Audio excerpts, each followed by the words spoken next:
Hello and welcome to Prairie Pulse. On today's show, Matt O'Lean had a chance to sit down with a special guest.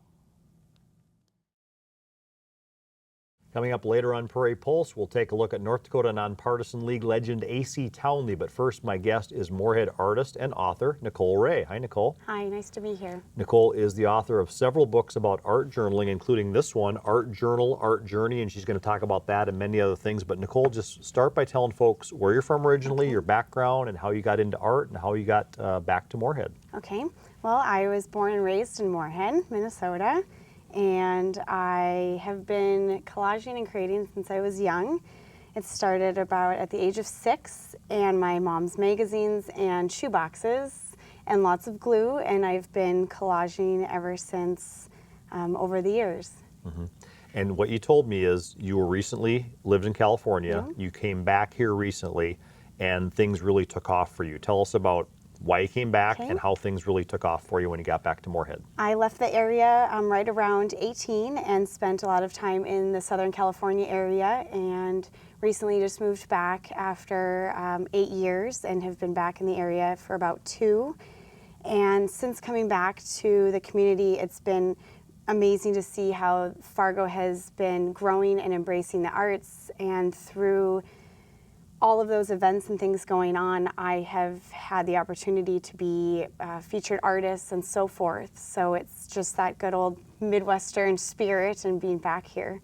Now we're going to talk about art journaling and what that is, but first, what kind of an artist are you and what things do you do? I am a mixed media artist, and I focus on photography, a lot of paperwork, so vintage papers, envelopes. I also do some design work, and then dabble into any other different custom orders and projects. Okay, well, let's get into art journaling, which is what these books are about. And what is art journaling? Art journaling, the best way to describe it, I have to say, is breaking the rules of scrapbooking. It actually allows the individual to utilize anything that they may have for supply-wise. So you could use newspapers, magazines, paint samples, envelopes, postage stamps, really anything that you would use in scrapbooking, but you can just begin to explore different supplies, and scrapbooking has a tendency to really want to follow a layout and have everything seem very neat and organized, and that often brings a lot of anxiety to people, and art journaling gives you a chance to just explore being creative. Mm-hmm.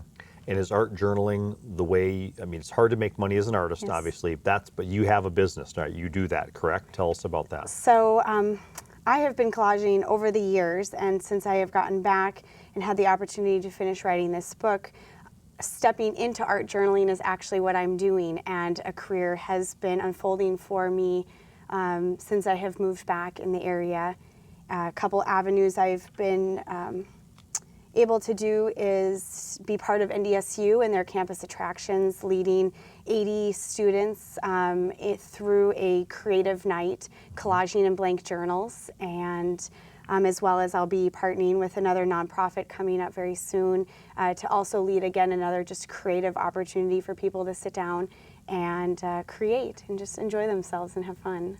And of course, this book you were talking about, Art Journal, Art Journey, but you have a couple others here. Now, what are these, the two we're looking at? So these books here are actually what is documented in this book here. Okay. These 2 books are part of a 6-book collection I have created over the last 8 years, and they document my journey. And that is what I do as an artist.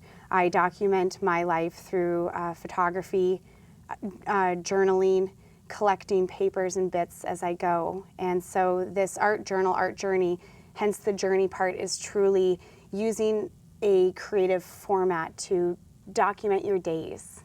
Okay. Similar to scrapbooking in a sense where you document your family and your events. This is even a little bit more personable and relaxed. It's just a day-to-day type of process for me.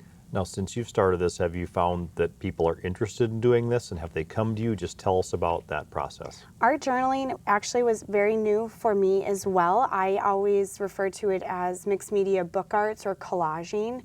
As this book has come out and as I begin to talk to more and more people, it's new to them.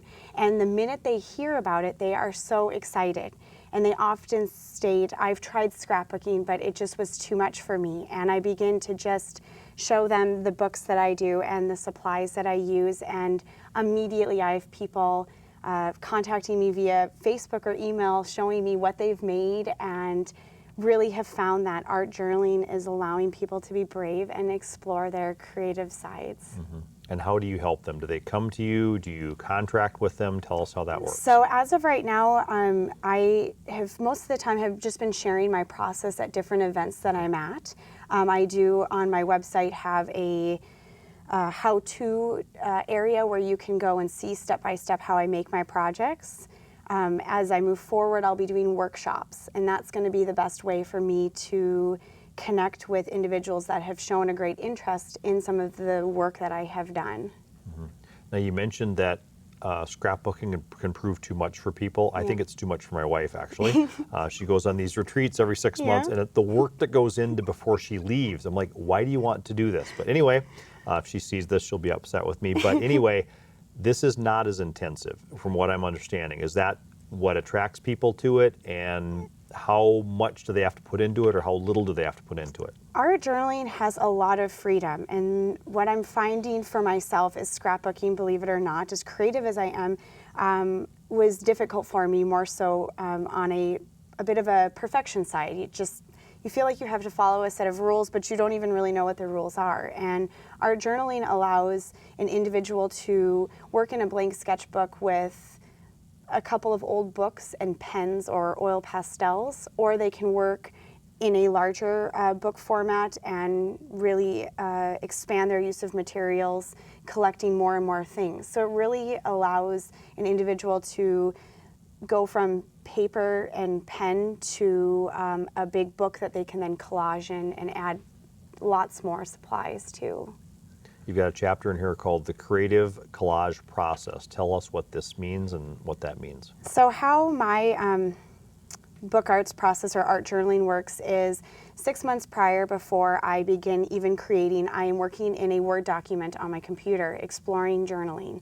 And I have found that I work in a list style, which is very similar to a to-do list. I'm very good at making to-do lists, like many of us are. And I have found that using a Word document in a computer, there is a rhythm created by typing and listening to music, and I just begin to explore my thoughts through typing words one line at a time.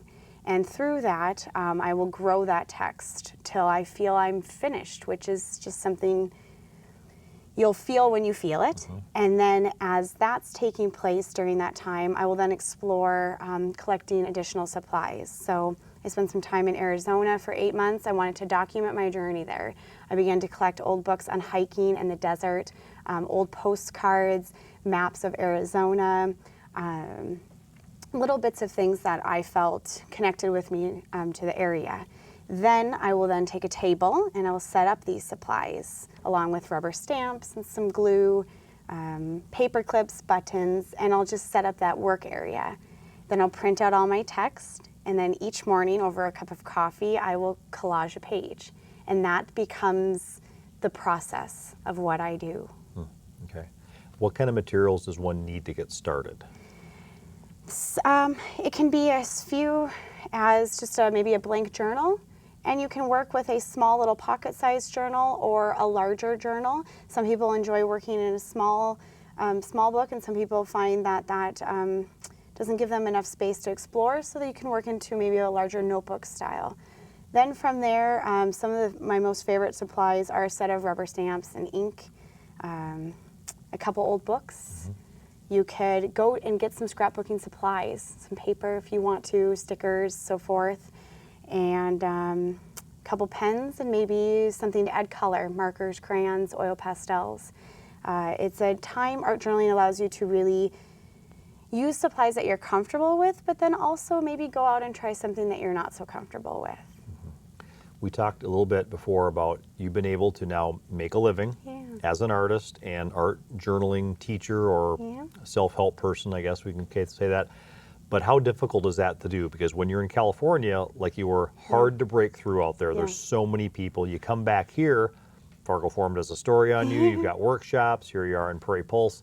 How difficult is it to make a living as an artist?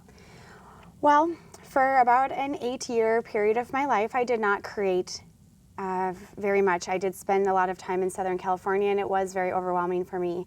One of the biggest kind of overcoming steps I've taken is that I'm beginning to believe in myself.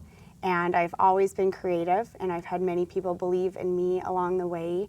And once I started believing in myself, things are just unfolding without me really having to exert much effort. So I find that if you believe in what you do, feel passionate about it, and be brave and open to share your story with people, and just keep going out on that limb a little bit each day, things just happen when you fall into the purpose you're supposed to be in. Right.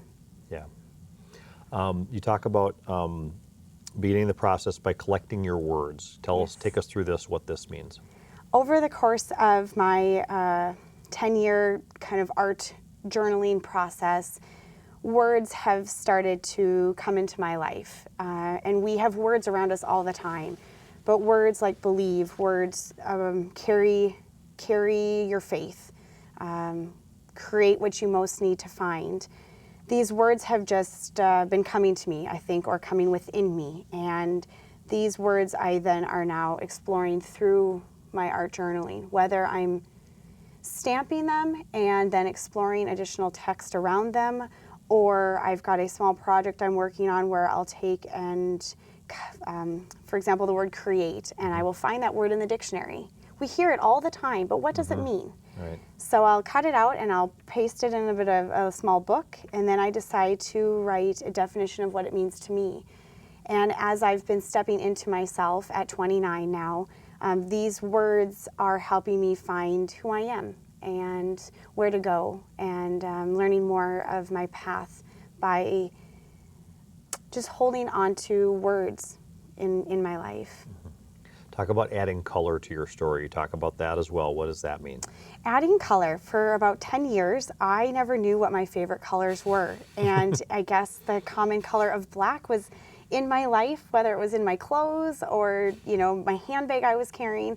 And adding color for me has been a very brave thing. Even the scarf I have on, you would think that this is what I've been wearing this my whole life. But adding color, finding my favorite colors, adding color is just about being brave, trying new things, owning your identity a little bit more, and being willing to say, I love the color teal, and in 6 months from now, you may not like that color and you can change your mind.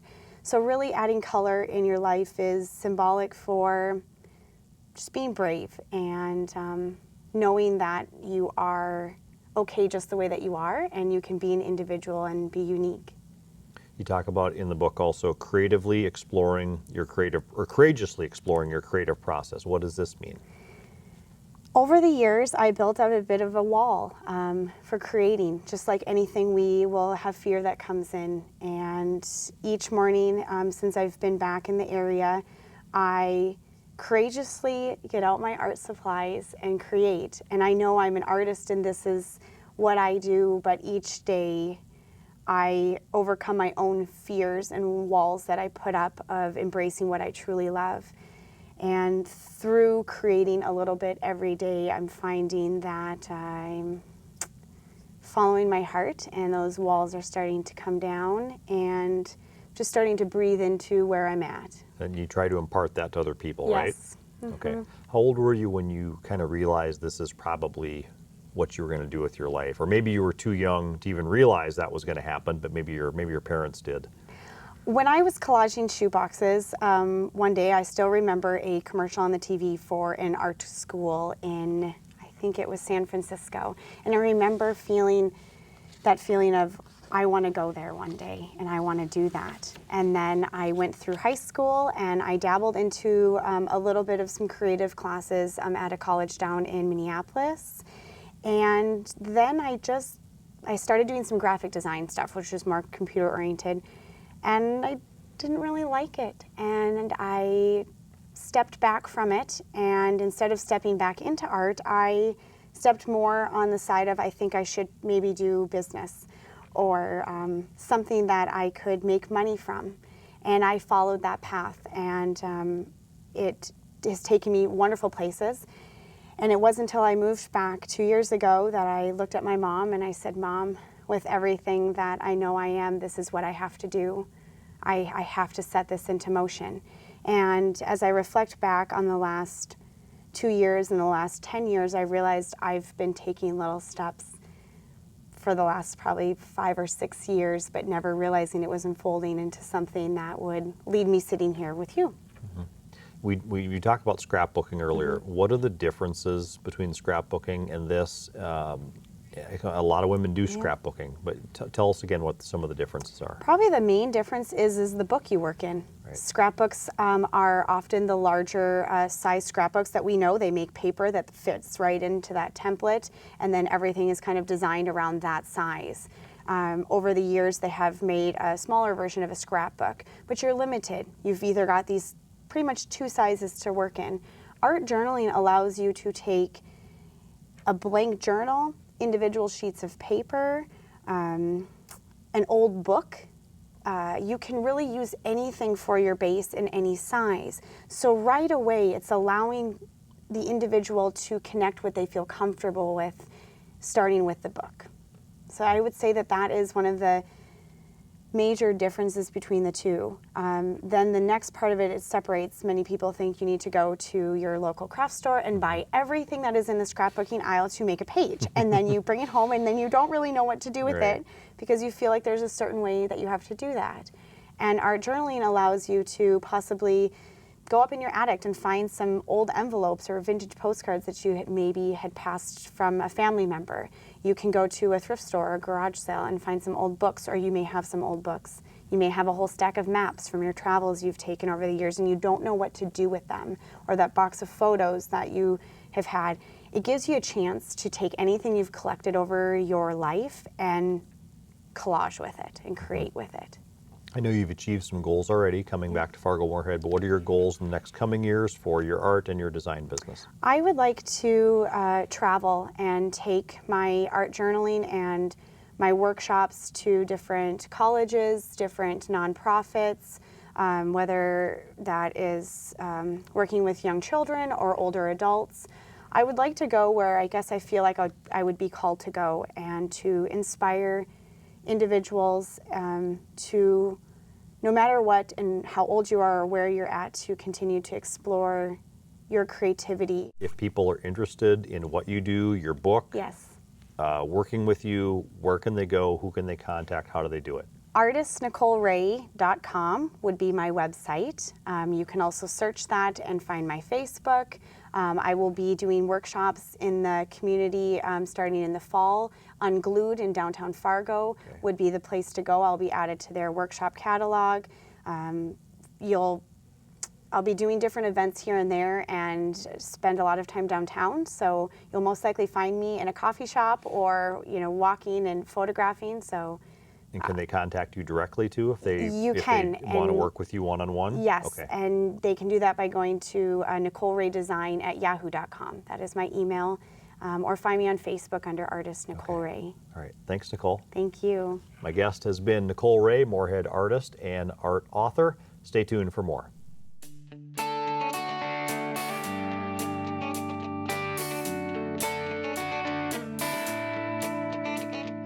At the turn of the 20th century, the Socialist Party established a strong foothold in Minnesota and North Dakota.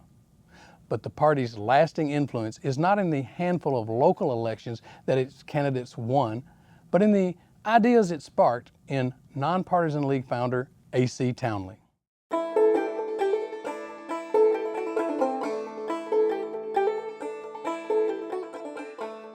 The Socialist Party has an organization in 1913 in all the states. But the fact that the Socialist Party was interested in the urban proletariat made the Socialist Party kind of problematic for farmers. Farmers didn't see how any of their economic interests might be met. Townley gets involved in that effort, and he immediately develops a reputation within just weeks as someone who can speak to farmers as a former farmer himself. By 1914, he's starting to think about new ways of organizing. He's basically working for the Socialist Party in no small part because he needs a job. And he's walking from town to town. He's mostly at that point in western North Dakota, these spaces where these little towns are new and there's no easy way to get from one to the other except by walking. At one point he gets a bicycle. No doubt he thinks to himself, there's got to be a better way.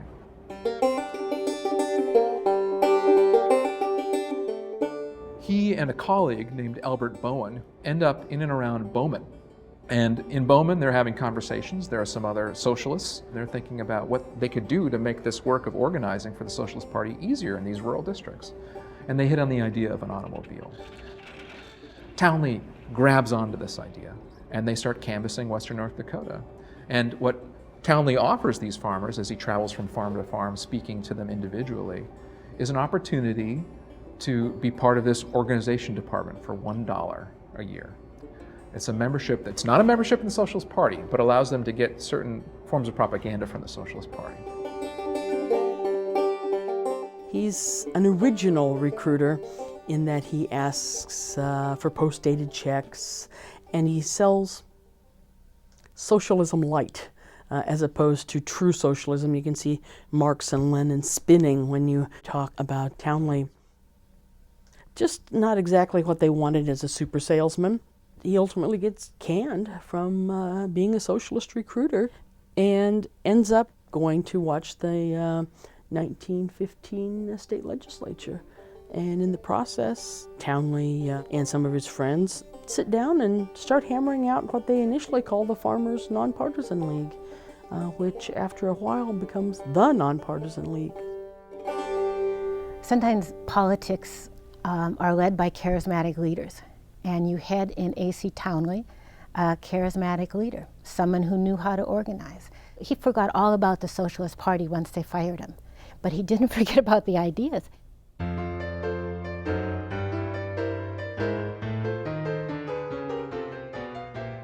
And one of the first things that the brand new Nonpartisan League does before many people have heard about it is he starts buying automobiles. And he starts sending out organizers. Not only did Arthur Townley engage in direct instruction of organizers, but actually a correspondence course was created for organizers. So that as the League expanded into these other states and you couldn't have Arthur Townley or other League leaders training people individually, organizers could literally get lessons from the national office in St. Paul and figure out how to think about things, how to talk about things, how to approach farmers. What would often happen is an organizer would enter into a district and work to identify at least one or two farmers that they knew would be amenable to the League idea and convince them to join the Nonpartisan League. Then they would take them in their automobile and have this person serve as a booster alongside them and go from farm to farm across these rural precincts and have that person help them sign up members. Now this was really important because, of course, rural America during this period, traveling salesmen are a dime a dozen. And farmers are used to having some random person come up the road and try to sell them something. And farmers, of course, have become, accordingly, quite cynical about your random visitor trying to sell you something. So when the League organizer brought one of your neighbors along, that was automatically a signal. Even before they got out of the car, it was a signal that this was something that you should pay attention to. He understood that you had to build an organization by giving farmers a newspaper, and you give them entertainment, and you give them a sense of dynamism in campaigns. He was a person who was very modern in his campaign techniques. For instance, in Minnesota, he actually had candidates flying around by airplane. And so this kind of sense of excitement and creating an exciting campaign. In that sense, he was a lot like anybody who's involved in campaigns today. In some ways, I like to think of Townley as an entrepreneur, as a person who thinks big, has big ideas, and is willing to put in the time to try to make them happen. And who has some ability to connect with others and convince them that this thing might happen. A.C. Townley was one of the great organizers in American political history. His organizing techniques were taught to Princeton University undergraduates for a very long time by Stanley Kelly, a great political scientist. And I found this out talking to a political scientist who had gotten his PhD there, and he said, "Oh yeah, we learned all about the North Dakota Nonpartisan League and how A.C. Townley figured out how to make an organization work." At some point, you know, as a historian, you say, where would I have liked to have been? What would I have liked to have seen? I would have liked to have seen and heard the man speak in his prime. Apparently he could stir people. Many millions of men, women, and children, and robbed half the world's people of all freedom and all property. He could charm the birds out of the trees. Well, that's all we have on Prairie Pulse for this week. And as always, thanks for watching.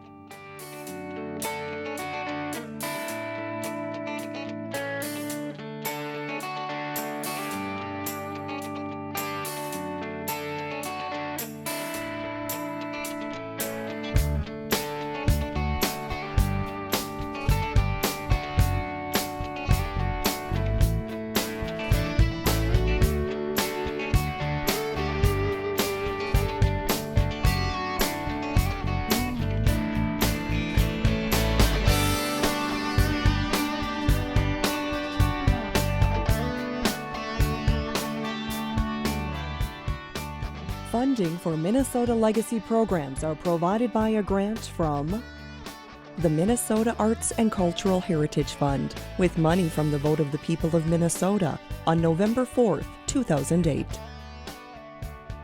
and by the members of Prairie Public.